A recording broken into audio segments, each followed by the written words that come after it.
Welcome to the Slop Farm. Enjoy the video. You start by verifying iPhone is on iOS 18 and CarPlay is allowed. This matters because privacy toggles can silently block the connection. Plug a certified cable. Cables often fail, so swap it if you see fraying or 0.5 bent pins. Once done, restart both the phone and the car head unit.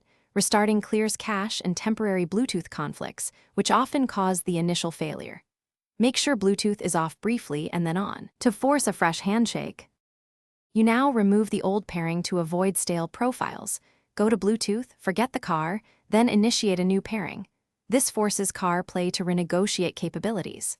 Once paired, open CarPlay settings and enable Allow while locked so audio and navigation launch reliably. Configure the app layout to reduce load. If issues persist, update the car head unit firmware.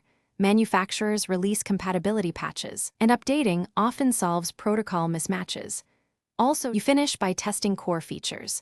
Play audio, run maps, and ask Siri a question. This verifies data, mic, and permissions. If odd behavior remains, reset network settings on the iPhone. This removes Wi-Fi and Bluetooth pairings, but often clears deep connectivity errors. Once done, repair and retest.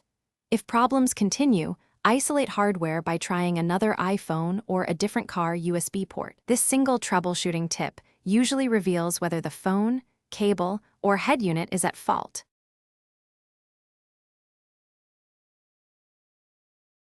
Thanks for watching. Consider subscribing if we helped you today.